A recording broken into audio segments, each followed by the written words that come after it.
जय हिंद फ्रेंड, हिंदी और प्राइड में आप सभी का स्वागत है। फ्रेंड्स, यूजीसी नेट के एग्जाम को ध्यान में रखते हुए हिंदी और प्राइड के द्वारा एक इनिशिएटिव आपके यूजीसी नेट पेपर फर्स्ट के रिगार्डिंग लिया गया है। यहाँ पे देखिए, हमने प्रीवियस के लेक्चर में जो है टीचिंग एप्टीट्यूड जो कि आपका फर्स्ट यूनिट था उसको कवर कराया था। आप वहाँ से प्लेलिस्ट में जाके उन वीडियोज़ को ज़रूर देखें और अपना पेपर फर्स्ट बढ़िया करें। और ये जो हमारा सेकेंड यूनिट है जो कि हमारे रिसर्च एप्टीट्यूड से रिलेटेड यूनिट है, हम उसे कर रहे हैं। और सबसे पहले हम प्रीवियस ईयर के क्वेश्चन पे ही बात कर रहे हैं विद एक्सप्लेनेशन। तो आज उसी कड़ी में प्रीवियस का ये चौथा लेसन है। उम्मीद है कि आपने 30 क्वेश्चन सॉल्व करते दौरान ये देख लिया होगा कि टाइप्स ऑफ जो आपका रिसर्च है उससे कितने ज़्यादा क्वेश्चन पूछे जा रहे हैं, उसमें भी फंडामेंटल पे कितना ज़्यादा फोकस किया जा रहा है। तो ऐसे एक आपका क्वेश्चन सॉल्व करते करते पूरा आइडिया हो जा रहा होगा कि हाँ, ये क्वेश्चन का लेवल है एनटीए रिसर्च एप्टीट्यूड से कुछ इस प्रकार का क्वेश्चन करता है। तो इसी तरीके से हम आज भी क्वेश्चन सॉल्व करेंगे। चैनल पे नए बने हो तो प्लीज़, है ना, लाइक शेयर सब्सक्राइब करना ना भूलिएगा। और फ्रेंड जो भी यूजीसी नेट की प्रिपरेशन कर रहे हैं उनके पास ज़रूर ये शेयर करिएगा। तो चलिए हम शुरू करते हैं।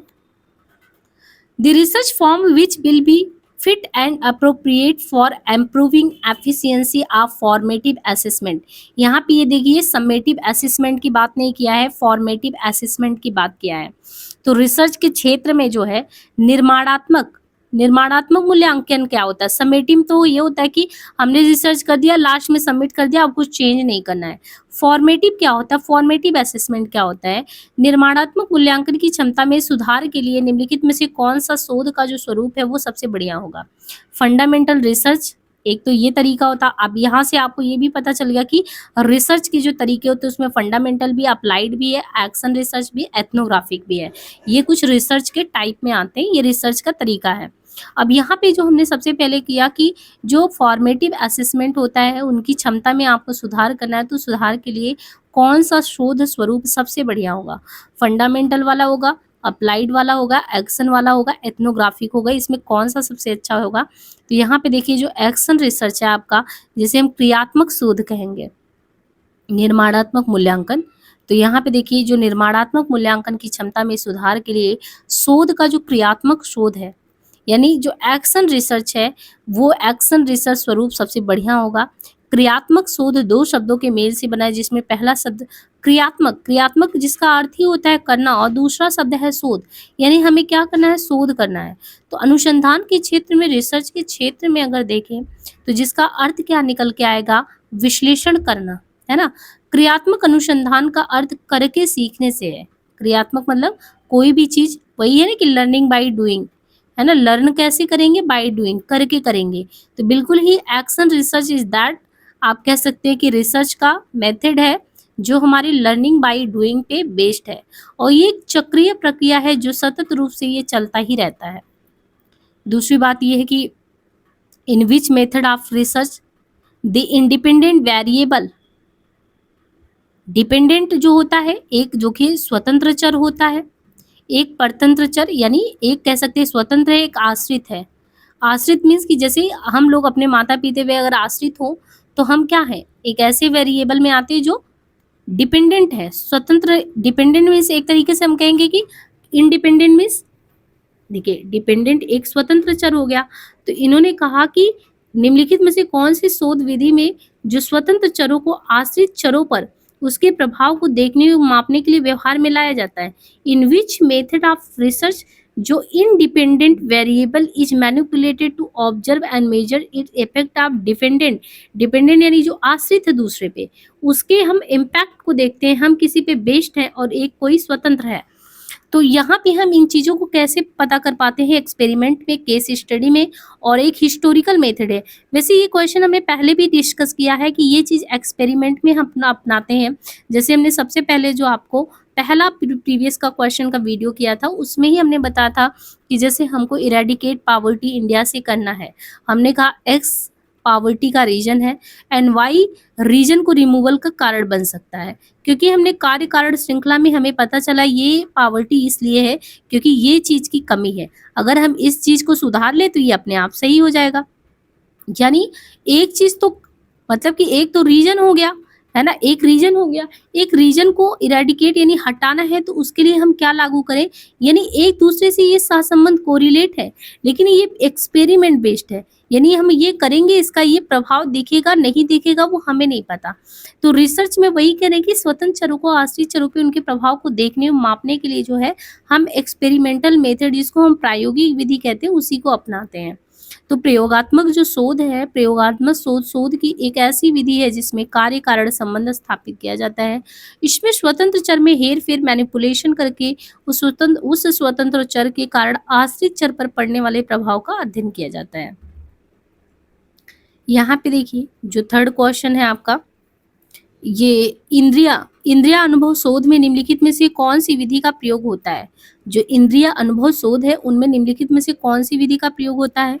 इंडक्टिव मेथड, आगमनात्मक विधि, डिडक्टिव निगमनात्मक विधि, या इनिशिएटिव मेथड, अंतः प्रज्ञात्मक विधि, या वैज्ञानिक विधि। यानी इंद्रिय अनुभव शोध में अगर देखें तो इंद्रिय अनुभव शोध में निम्नलिखित में से कौन सी ऐसी विधि हो सकती है, कौन सा ऐसा प्रयोग होता है, कौन सा ऐसा प्रयोग होता है, आगमनात्मक, निगमनात्मक, अंतः प्रज्ञात्मक, वैज्ञानिक विधि। कौन सा बिल्कुल आपके लिए सही होगा इसमें, तो वही है इसमें जो साइंटिफिक मेथड है, वैज्ञानिक विधि, ये बिल्कुल प्रयोग में सही होगा। यानी जब भी हम कहें कि इंपिरिकल रिसर्च करना है तो इंपिरिकल रिसर्च में कौन सी विधि का प्रयोग करेंगे हम, साइंटिफिक मेथड, वैज्ञानिक विधि का। तो इंद्रिया अनुभव शोध में वैज्ञानिक विधि का प्रयोग होता है। इंद्रिया अनुभवजन्य शोध अनुभव और परीक्षणों पर आधारित होता है। ये एक समंक आधारित शोध है जिसके निष्कर्षों को सत्यापित किया जा सकता है। चर जिसमें मानित चर के प्रभाव का मापन होता है उसे निम्नलिखित में से क्या संज्ञा दी जाती है। यानी ये वेरिएबल है, a variable that measure that effect of a manipulated variable is known as. चर जिसमें मानित चर के प्रभाव का मापन होता है उसे हम क्या कहते हैं, इनमें से उसे कहते हैं डिपेंडेंट, आश्रित चर। इंडिपेंडेंट मीन स्वतंत्र चर। तो जब भी कोई भी वेरिएबल है जिससे मानित चर के प्रभाव का जो प्रभाव पड़ रहा है उसका मापन किया जाता है, तो प्रभाव पड़ने वाले को हम आश्रित कहते हैं।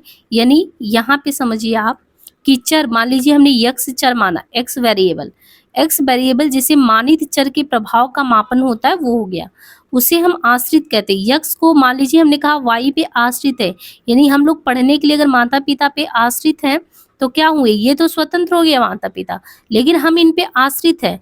तो चर जिससे मानित चर, जिसको हमने माना है उसके प्रभाव का हम मापन करते हैं तो उसे आश्रित चर कहते हैं। वो दूसरा वाला आश्रित हुआ। किसी भी प्रयोग या शोध में आप देखिए कि आश्रित चर वो चर होता है जिसके बारे में जो रिसर्चर है यो प्रयोग करता है कुछ पूर्व कथन करना चाहता है। वास्तव में जो स्वतंत्र चर है वो चर होता है जिसे जो रिसर्चर होता है वो सावधानी पूर्वक निरीक्षण करता है तथा उसे रिकॉर्ड में रखता है। यानी हमने कहा कि माता पिता जो आपके स्वतंत्र हुए, आप उनमें क्या हुए, आश्रित हुए। हर एक रिसर्च में जो रिसर्चर होता है वो एक चीज, जो कि मान लीजिए यक्स है जो कि स्वतंत्र चर है, माता पिता को स्थिर रखेंगे, कोई दिक्कत नहीं है।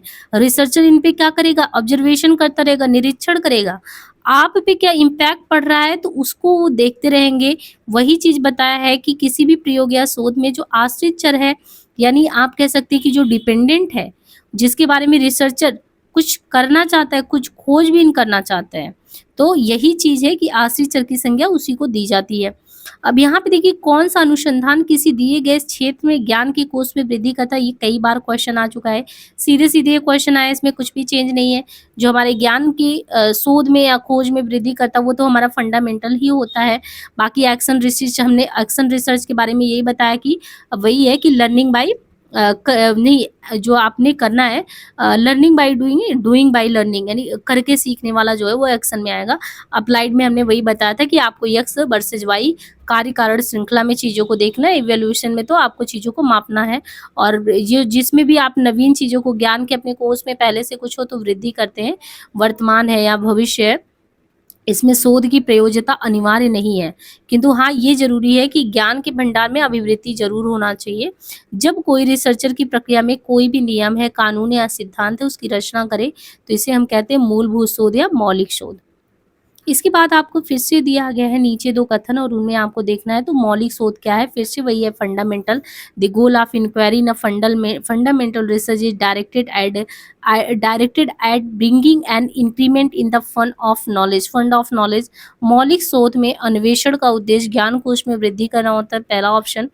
दूसरा आपको दिया है कि जो क्रियात्मक यानी जो एक्शन रिसर्च होता है वो अभ्यासकर्ता द्वारा अभ्यासकर्ता के लिए, ये बहुत इंपॉर्टेंट पंक्ति हो गया कि जो लर्निंग बाय डूइंग वाला हमने बताया था action research is a research by the practitioner, जो भी करने वाला है प्रैक्टिशनर, फॉर द प्रैक्टिशनर। तो वो बाय द प्रैक्टिशनर, एक तो अभ्यासकर्ता स्वयं करता है और किसके लिए, और करता किसके लिए, फॉर द प्रैक्टिशनर, प्रैक्टिशनर के लिए ही करता हो वो उसे हम कहते हैं। तो इनमें हमें देखना है कि जो कथन एक है वो सही है। जो मौलिक शोध है, मौलिक शोध में अन्वेषण का उद्देश्य पूर्व मान में है, ये किसी व्यवहारिक प्रयोग के लिए उपयोगी हो भी सकता है या नहीं भी हो सकता है। जो मौलिक शोध है उसमें आप जब खोजबीन करते हैं उसका उद्देश्य पूर्व मान में, यानी ये किसी व्यवहारिक प्रयोग के लिए उपयोगी हो भी सकता, नहीं भी। कथन 2 है वो सही है। जो आपका एक्शन रिसर्च है उसकी आवश्यकता समस्या को जानना, क्या समस्या है और उसका तीव्र निदान कर पाए। तो जो एक्शन रिसर्च है वो शब्द किसने दिया था, कुर्ट लेविन दिया था, 1940 में इन्होंने दिया था। रिसर्च के लिए एक साइक्लिक प्रोसेस है जिनमें सबसे पहले क्या करना है आपको, कोई भी एक्शन करनी है, कोई भी योजना बनाइए, योजना बनाया आपने, एक्शन किया, निरीक्षण करिए, चिंतन करिए, तो इस तरीके से है ना। तो ये पूरा एक साइक्लिक प्रोसेस चलता है इसमें। सूची 1 को 2 से यहाँ पे सुमेलित करना है। सूची में विभिन्न शोध विधियां दी गई हैं और सूची में उनका विवरण भी दिया गया है और क्रमशः आपको यहाँ पे सॉल्व करना है लिस्ट 1 को 2 से। जैसे यहाँ पे दिया एक्सपेरिमेंटल, एक्सपेरिमेंटल मेथड क्या है, ये प्रयोगात्मक विधि। अब यहाँ पे देखिए प्रयोगात्मक विधि। दूसरा दिया एक्सपोज फैक्टो मेथड, कार्योत्तर विधि। डिस्क्रिप्टिव सर्वे मेथड, वर्णनात्मक सर्वेक्षण विधि दे दिया। और एथनोग्राफिकल मेथड, निर्जातीय विधि। अब वही है कि हर एक के बारे में आपको समझना है कि कौन किससे रिलेटेड है। यानी जो प्रयोगात्मक विधि है, उपयुक्त नियंत्रण की स्थिति में आश्रित चर पर निराश्रित चर के हेर फेर के प्रभाव को, यानी जब भी हम एक्सपेरिमेंट करते हैं तो वहीं पे जो आश्रित चर है वही हमने बताया कि डिपेंडेंट जो वेरिएबल है उन पे निराश्रित चर, जो आश्रित नहीं है उसके हेर फेर के जो प्रभाव हैं उसको हम अध्ययन करते हैं इसमें। और जो कार्योत्तर एक्सपोस्टो होता है, फैक्टो एक्सपोस्ट फैक्टो, इसमें वर्तमान में जो व्यक्त साक्ष्य हैं उन साक्ष्यों के आधार पे कारक तत्वों का अन्वेषण करते हैं। और वर्णनात्मक अगर देखें तो किसी विशिष्ट समाज में लोग जिस तरीके से अपना मतलब, इसको तो निर्जाति कहते हैं कि कैसे रहते हैं, उनके संबंध में सारी जानकारी लेते हैं और डिस्क्रिप्टिव में उस चीज़ को एलोबरेट करते हैं। अब नीचे 2 कथन दिए गए हैं। पहला जैसे दिया है इसमें कि जो शोध होता है, रिसर्च होता है, रिसर्च में जो प्रवेश परीक्षा, स्क्रीनिंग के लिए नीति निर्माण, उनमें संवैधानिक उपबंधों को नकारा नहीं जा सकता। यानी आप रिसर्च में प्रवेश परीक्षा की बात है, स्क्रीनिंग के लिए नीति निर्माण में संवैधानिक उपबंध की बात है, उसको आप नकार नहीं सकते। दूसरा है कि शोध की जो डिग्रियां हैं वो प्रदान करते समय साम्यता के हित हेतु अल्पसंख्यक कोटि को संरक्षण दिया जाना चाहिए। आपसे ये पूछ रहा है कि जब भी हम रिसर्च अवार्ड देते हैं तो आप बताइए आप क्या सोचते हैं कि क्या रिसर्च की डिग्री देते समय साम्यता के हित में, यानी साम्यता के हित में कि जो कोटा है, minorities quota have to be protected in the interest of equity, शोध डिग्रियां प्रदान करते समय साम्यता के हित हेतु अल्पसंख्यक कोटि को क्या संरक्षण दिया जाना चाहिए। तो इनमें से आपको ये आपके थॉट प्रोसेस को बढ़ाने के लिए इस तरीके से क्वेश्चन जो है डिजाइन किया जाता है कि जब भी आप रिसर्च में प्रवेश परीक्षा स्क्रीनिंग के लिए नीति निर्माण हो तो क्या नीति निर्माण में संवैधानिक उपबंध बहुत ही महत्वपूर्ण कारक हो जाते हैं। यह इन नीतियों को सही दिशा प्रदान करते हैं जो गुणवत्तापूर्ण शोध में सहायक सिद्ध होते हैं। किंतु शोध डिग्रियां प्रदान करते समय साम्यता के हित हेतु अल्पसंख्यक कोटे का संरक्षण करने से शोध की गुणवत्ता में सुधार की संभावना नहीं।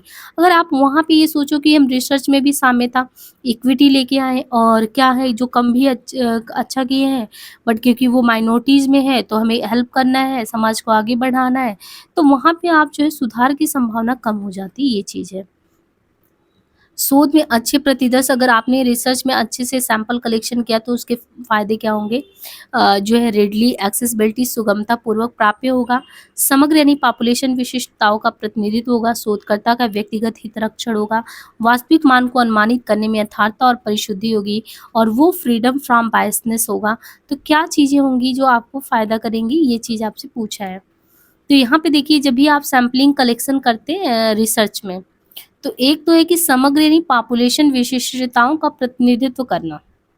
अच्छे से सैंपल कलेक्शन कर लिया है, तो समग्र पॉपुलेशन विशेषताओं का एक तो प्रतिनिधित्व किया, दूसरा वास्तविक मान को अनुमानित करने में यथार्थता और परिशुद्धि, दूसरा पक्षपात रहित काम किया है।